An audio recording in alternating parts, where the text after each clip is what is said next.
Isso aqui é algo que muitos missionários passam e não sabem o que fazer. Choque cultural. Aqui eu vou te mostrar o que é as fases e como a gente consegue superar juntos. Bora lá! Fala, meu amigo missionário, como é que você está? Vamos falar hoje sobre choque cultural. Algo que acontece muito, principalmente em missões transculturais, que é simplesmente o choque entre a cultura da sua casa, sua cultura própria e a cultura onde você foi inserido. E isso aqui é uma jornada que todo mundo que passa por missões vai passar um dia, mas tem maneiras muito mais eficientes de como a gente pode passar por toda essa fase. Bom, por definição, choque cultural é uma experiência emocional que acontece quando você está inserido em uma cultura diferente. Os hábitos das pessoas daquela região não fazem muito sentido para você e até mesmo o seu corpo sofre algumas mudanças. O seu corpo sofre, seja com o clima, seja até mesmo com a rotina que você entra junto com as pessoas ao seu redor. E alguns sintomas que talvez você está passando por um choque cultural talvez seja um desejo por isolamento, um sentimento de solidão, de frustração e até mesmo cansaço.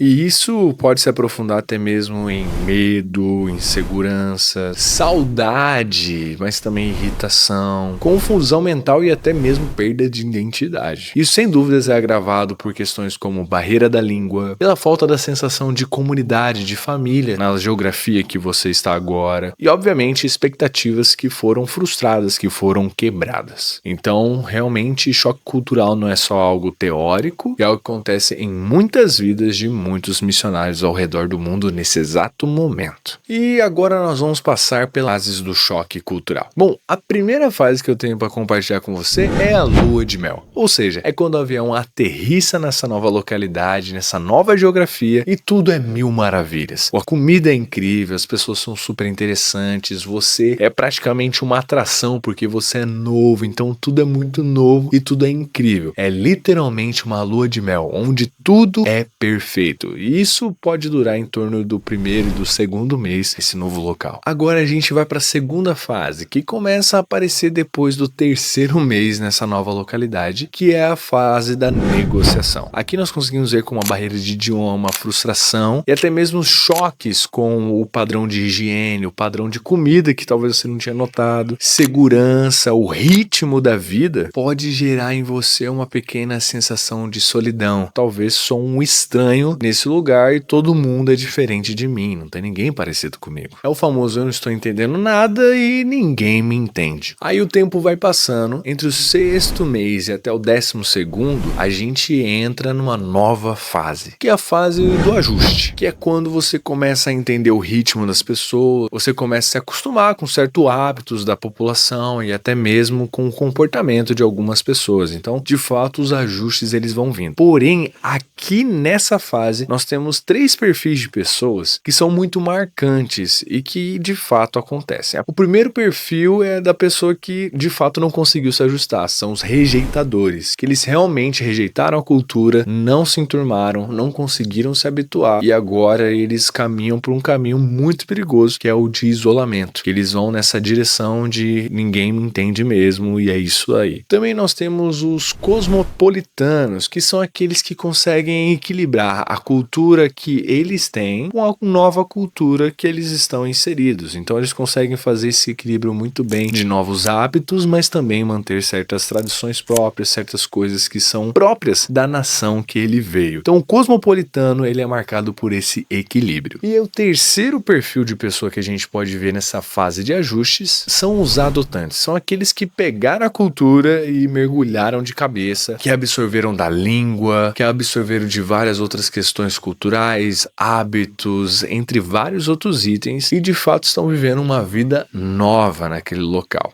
Obviamente isso aqui só corresponde a 10% das pessoas, é realmente um número muito mínimo de pessoas que entram nessa categoria de adotantes. E por fim, a quarta e última fase é a fase bicultural. É quando você já conseguiu entender, você já conseguiu compreender essa nova cultura, absorver, apesar de você ter um certo sotaque, as coisas não te choca um tanto mais, os hábitos eles são mais comuns, a rotina começa a fazer mais sentido, você começa a entrar num ponto que você tem a sua cultura e tem a nova cultura que você está inserido, e isso não traz mais esse choque. E obviamente isso aqui quando passa de 12 meses. Então o choque cultural, ele tem como um dos princípios a permanência. Se você quer continuar, permanência, persistência é a nossa principal arma contra o choque cultural. E falando em armas contra o choque cultural, eu tenho aqui algumas coisas que talvez vai te ajudar. A primeira delas é aceitar. É uma nova realidade, é um novo país, é um novo idioma, é uma nova geografia, são novas pessoas. Simplesmente é isso. Deus te levou a esse lugar com um propósito, Deus te levou a essa localidade para cumprir a vontade dele. Então, quanto antes você aceitar que de fato essa é sua nova vida, talvez as coisas fiquem um pouco mais fáceis, ou talvez um pouco mais adaptáveis. Além disso, identidade sólida em Deus. Você tem que entender que você não é o que você faz, você não é o que as pessoas dizem a respeito de você, e você também não é o que talvez muitas vezes você pensa que você é. Você é quem Deus diz que você é. Você é quem a Bíblia diz que você é. Então a sua identidade ela tem que estar firmada, sólida e perseverante no Senhor, porque aquele que te enviou também é aquele que vai te sustentar, seja financeiramente, emocionalmente e espiritualmente, nessa nova nação, nessa nova cultura, e isso importa. Terceira dica, rede de apoio. Comunidade é algo sensacional. Então quando você chegar numa nova nação, crie relacionamentos, crie pessoas que você pode com segurança compartilhar essas questões de solidão, essas questões de angústia, essas barreiras que você tem. Então muitas vezes, dependendo do país, você consegue até mesmo encontrar outras pessoas da sua própria nacionalidade, o que pode facilitar, descomprimir um pouco essa questão da barreira da língua e até mesmo aprender como você consegue se adaptar mais, porque a experiência ela ajuda muito. Então, se você conseguir essa rede de apoio até mesmo na igreja local que você está servindo, isso pode te acelerar muito no processo contra o choque cultural. A quarta dica que eu tenho para te dar é confronto. Decida fazer guerra contra o choque cultural. Não fique fugindo. Vai de frente com o seu medo. Pegue aquele principal medo. Seja aquelas palavras que você não entende, seja aqueles hábitos que são muito difíceis, seja até mesmo questões logísticas que necessitam de adaptação. Decida fazer guerra contra o choque cultural. E, obviamente, aprendizado contínuo. Poucos seres como os seres humanos conseguem ter essa questão que é a adaptabilidade. Deseje aprender sobre essa língua, sobre essa região, sobre essa nação. E esse aprendizado deve ser contínuo, sempre melhorando, sempre avançando. Por quê?